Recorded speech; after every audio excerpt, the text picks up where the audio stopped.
بسم الله الرحمن الرحيم. الحمد لله نحمده ونستعينه ونستغفره ونؤمن به ونتوكل عليه ونعوذ بالله من شرور أنفسنا ومن سيئات أعمالنا. من يهده الله فلا مضل له ومن يضلله فلا هادي له. ونشهد أن لا إله إلا الله وحده لا شريك له. ونشهد أن سيدنا وسندنا وشفيعنا وحبيبنا وطبيبنا ومولانا محمدا عبده ورسوله. أما بعد، أعوذ بالله من الشيطان الرجيم. بسم الله الرحمن الرحيم. يا أيها الذين آمنوا قوا أنفسكم وأهليكم نارا وقودها الناس والحجارة ملائكة غلاظ عليها شداد لا يعصون الله ما أمرهم ويفعلون ما يؤمرون. صدق اللہ العلی العظیم. درود شریف پڑھ لیں. اللہم صلی علی سیدنا محمد وعلی آل سیدنا محمد وبارک وسلم. اللہم صلی علی سیدنا محمد وعلی آل سیدنا محمد وبارک وسلم. اللہم صلی علی سیدنا محمد وعلی آل سیدنا محمد وبارک وسلم. معزز سامعین کرام، عزیز بزرگوں، نوجوانوں اور معصوم بچوں، اس وقت میں زمانے کو دیکھتے ہوئے اور زمانے کی رنگتوں کا جائزہ لیتے ہوئے کچھ اہم باتیں آپ حضرات کی خدمت میں عرض کرنی ہیں. دعا کیجیے کہ اللہ تبارک و تعالی صحیح گفتگو کرا دے اور ہم سب کو عمل کی توفیق بھی نصیب فرما دے. دیکھیے، ہم سب بنی آدم ہیں، آدم کی اولاد ہیں، اور جتنے بھی اس دنیا میں انبیاء کرام علیہم السلام آئے یا اللہ کے برگزیدہ اور نیک لوگ آئے، ان سب نے اپنی اپنی اولادوں کی تربیت، اپنی اولادوں کی اصلاح کی بھرپور کوششیں کی ہیں. مثال، جس وقت میں سیدنا حضرت ابراہیم علیہ السلام خانہ کعبہ کی تعمیر کو کر رہے تھے اور ساتھ میں آپ کے ننھے بیٹے حضرت اسماعیل علی نبینا علیہ السلام موجود تھے، تو اس موجودہ زمانے میں، اس دور میں، حضرت اسماعیل علی نبینا علیہ السلام آپ کو گارا پکڑاتے، اینٹ پکڑاتے، اور حضرت ابراہیم علیہ السلام اینٹ سے اینٹ کو جوڑتے ہوئے کام کرتے، یہاں تک کہ خانہ کعبہ مکمل ہو گیا تو آپ علیہ السلام کی زبان پر چند کلمات آئے. قرآن کے اندر اللہ نے ان کو بیان فرمایا. حضرت ابراہیم علیہ السلام دعا فرما رہے ہیں اپنے پروردگار عالم سے، ربنا لا تجعلنا مسلمین لک ومن ذریتنا امتا مسلمتا لک.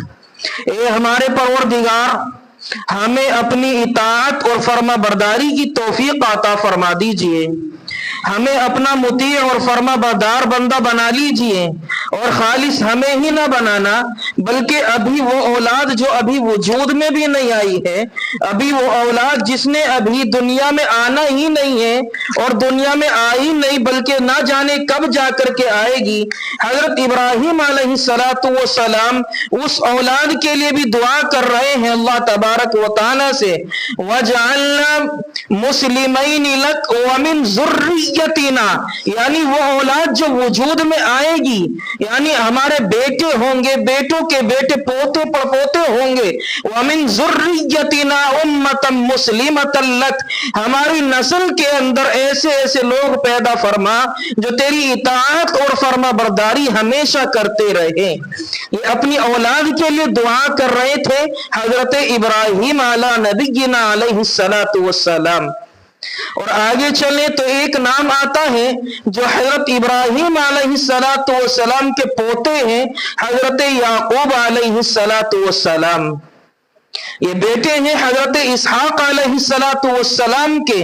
جب ان کے قریب ملک الموت آئی اور موت بالکل سامنے آ کر کے کھڑی ہو گئی تو انہیں ایسے نازک وقت کے اندر بھی، ایسے نازک موڑ پر بھی اپنی اولاد کی فکر لاحق ہوئی، اور اپنی اولاد کو، اپنے بیٹوں کو جمع کیا اور ان سے سوال کیا، ما تعبدون من بعدی، اے میرے پیارے بیٹوں، میرے بعد کس کی عبادت کرو گے؟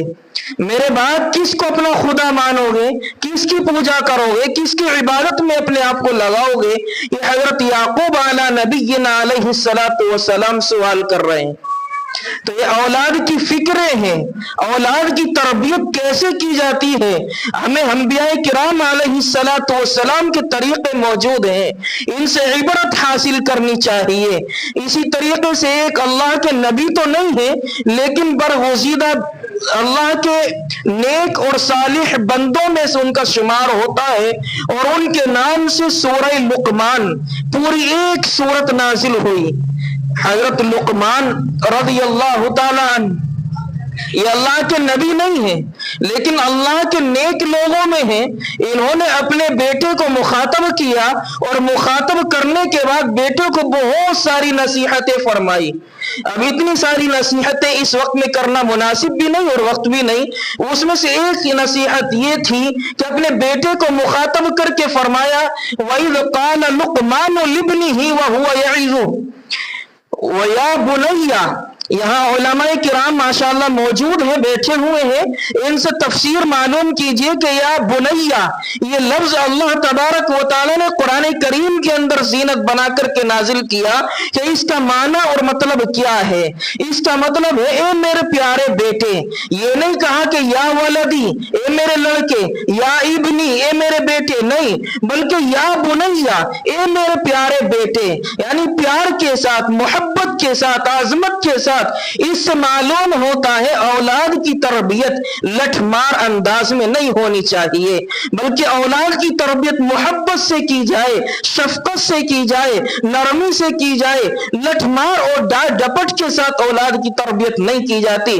اسی لیے قرآن کریم کہتا ہے یا بنی لا تشرک باللہ، اے میرے پیارے بیٹے، اپنی ذات میں، اپنے اللہ کی ذات میں کسی کو شریک نہ کرنا۔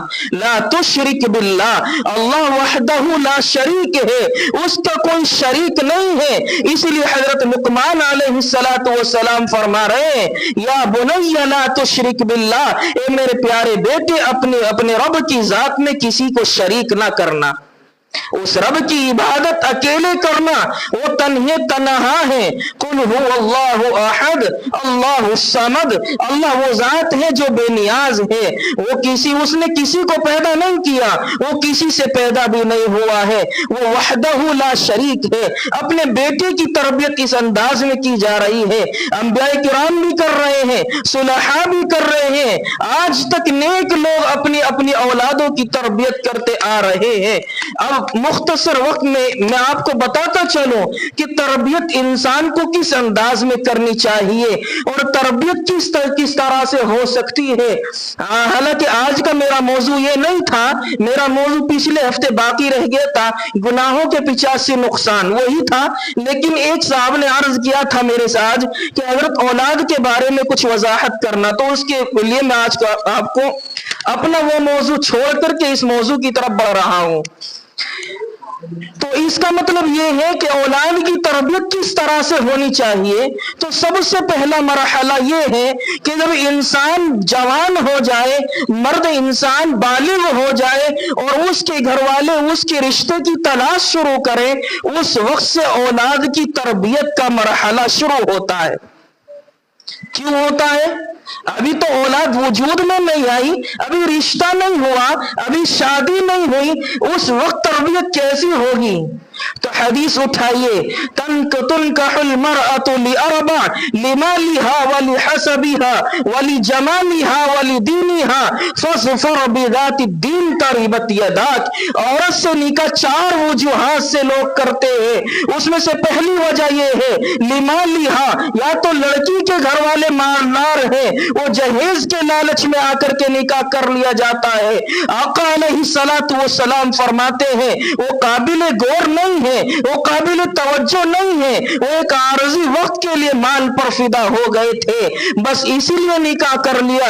دوسری وجوہات فرماتے ہیں وَلِحَسَبِهَا، اس کے حسب اور نسب کی وجہ سے رشتہ کیا جاتا ہے، کرنا چاہیے، اچھی بات ہے، لیکن ضروری نہیں ہے، فرض عین نہیں ہے۔ تیسری وجہ فرماتے ہیں وَلِجَمَالِهَا، یا عورت کی خوبصورتی کو دیکھ کر نکاح کیا جاتا ہے، بڑی خوبصورت حسین و جمیل ہے اس لیے نکاح کر لیا، یہ بھی ایک عارضی وقت کے لیے ہوتی ہے، بڑھاپا ہر انسان کو آنا ہے۔ چوتھی وجہ فرمائی اللہ کے محبوب صلی اللہ علیہ وسلم نے وَلِدِينِهَا، چوتھی وجہ یہ ہے کہ عورت کے دینداری کی وجہ سے نکاح کیا جاتا ہے، یہ کامیاب ہے۔ فَاظْفَرْ بِذَاتِ الدِّينِ تَرِبَتْ يَدَاكَ، تم باقی تمام چیزوں کو چھوڑ دو، صرف دین والی عورت سے نکاح کرو۔ کہیں ایسا نہ ہو کہ جس عورت سے آپ نکاح کر کے اپنے گھر کی بیوی بنا کر کے لا رہے ہیں وہ بے حیا ہو، بے شرم ہو، بد زبان اور بد چلن ہو۔ اس لیے آقا علیہ السلام فرماتے ہیں کہ کہیں ایسا نہ ہو جب اولاد وجود میں آئے اولاد کو ماں کہتے ہوئے ماں کو شرم آنے لگے۔ تو یہاں سے اولاد کی تربیت شروع ہوتی ہے۔ تو نکاح ایسی جگہ کیا جائے جو معزز گھرانے والی ہو، تربیت یافتہ ہو، ایسی لڑکیوں سے نکاح کیا جانا چاہیے۔ لیکن افسوس کے ساتھ کہنا پڑتا ہے آج جب رشتے کی بات شروع ہوتی ہے تو باقی تمام باتیں ہم پوچھتے ہیں، شادی کیسی ہوگی، شادی کہاں ہوگی، گھر میں ہوگی، گاؤں میں ہوگی یا میرج ہوم بک کیا جائے گا، جہیز کیسا ملے گا، گاڑی کون سی ہوگی، کھانا کیسا ہوگا، کھڑے ہو کر کھلایا جائے گا یا بیٹھ کر کھلایا جائے گا، مہمان کتنے آنے ہیں، یہاں تک کہ ہم پوچھ لیتے ہیں کہ کھانے میں کیا کیا آئٹم بنائے جائیں گے۔ لیکن افسوس کسی کو یہ فرصت نہیں ملتی کہ اب لڑکی تربیت یافتہ ہے یا نہیں، وہ اخلاق کریمہ والی ہے یا نہیں، وہ نیک مزاج ہے یا نہیں، وہ قرآن کریم کی تعلیم یافتہ ہے یا نہیں، ہم یہ نہیں پوچھتے، باقی تمام چیزیں معلوم کر لیتے ہیں۔ تو آقا علیہ الصلوۃ والسلام فرماتے ہیں پہلی وجہ یہ ہے اولاد کے بیکار ہونے کی، اولاد نافرمان ہونے کی، کہ انسان جب نکاح کرتا ہے وہ جوانی کے جوش میں آ کر کے بس نکاح کی خوشی میں جیسی آ گئی اس کو قبول کر لیتا ہے، وہ کبھی غور و فکر کے ساتھ نکاح کی کوششیں نہیں کرتا۔ دوسری وجہ کیا ہے؟ جب نکاح ہو گیا اللہ نے کوئی خوشی بھی دے دی، عورت حمل سے ہو گئی، اب وہ نکاح ہو گیا، حمل ہو گیا، اب یہ دوسرا مرحلہ آتا ہے اولاد کی تربیت کا۔ کیسا مرحلہ؟ اور ابھی بچہ زمین پر نہیں آیا، ابھی بچہ دنیا میں قدم نہیں رکھے ہیں، ابھی وہ ماں کے رحم کے اندر ہے۔ لیکن افسوس کہ آج کل کی مائیں اور بہنیں ایسی ہو گئی ہیں، عورت حمل کے ساتھ ہے، اس کی آنکھوں کے سامنے سے موبائل کی اسکرین ہٹنے کا نام نہیں لیتی، اس کے موبائل پر گندی فلمیں چلتی رہتی ہیں، کانوں پر بھی وہ گانے آتے کی آواز سنتی رہتی ہے، زبان پر بھی گالی گلوچ اور غلط الفاظ رہتے ہیں۔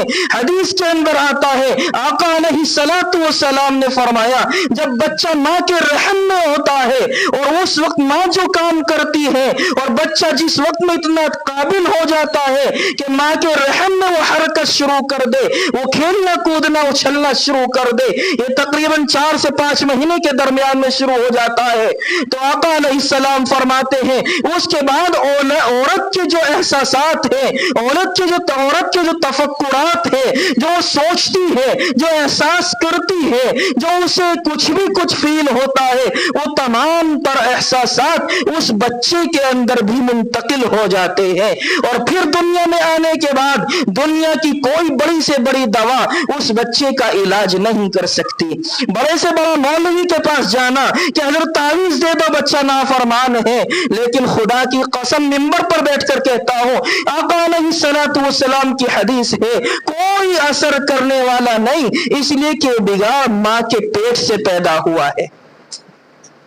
اس لیے ہمیں کوشش کرنی چاہیے، اپنی خواتین کو بتانے کی ضرورت ہے کہ جس وقت میں آپ حمل سے ہیں وہ غلط کام نہ کریں، غلط باتیں نہ سوچیں، اس لیے کہ بچے کے ذہن میں وہی تمام چیزیں، وہی تمام احساسات، وہی تمام تفکرات منتقل ہوتے چلے جاتے ہیں.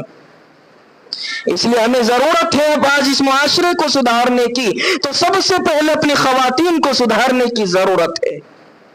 اولاد ایسی نافرمان نہیں بن جاتی، اسے تو بنایا جاتا ہے.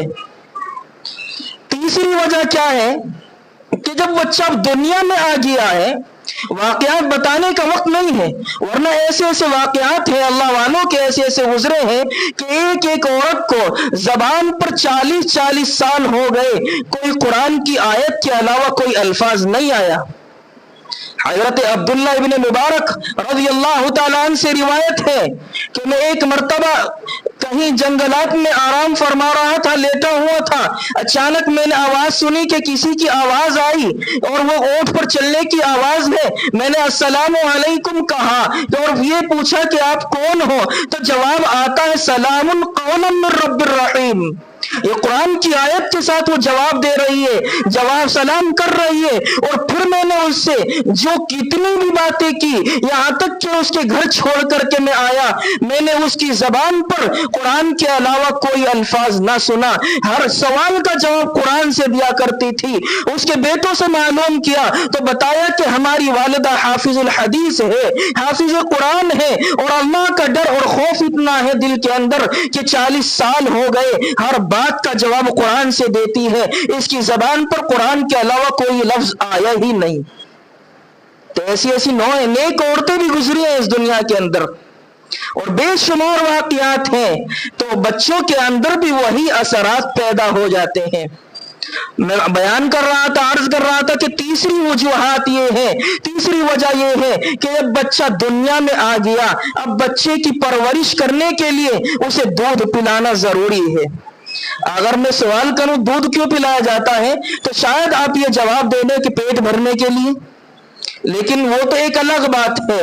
اس کے علاوہ بھی دوسری باتیں ہیں. میں ایک واقعہ عرض کرتا ہوں، آپ سب نے نام بھی سنا ہوگا اور بخوبی جانتے ہوں گے. ایک نبی ہے، نبی گزرے اس دنیا کے اندر، حضرت موسیٰ علی نبینا علیہ الصلوۃ والسلام. یہ اللہ کے پیغمبر ہیں، اللہ کے نبی ہیں، اور ایسے نبی ہیں وَكَلَّمَ اللَّهُ مُوسَىٰ تَكْلِيمًا کہ اللہ سے متعدد مرتبہ، بے شمار مرتبہ اللہ سے انہوں نے ہم کلامی کی ہے، اللہ سے بات کی ہے. ان کا نام ہے حضرت موسیٰ علی نبینا علیہ الصلوۃ والسلام.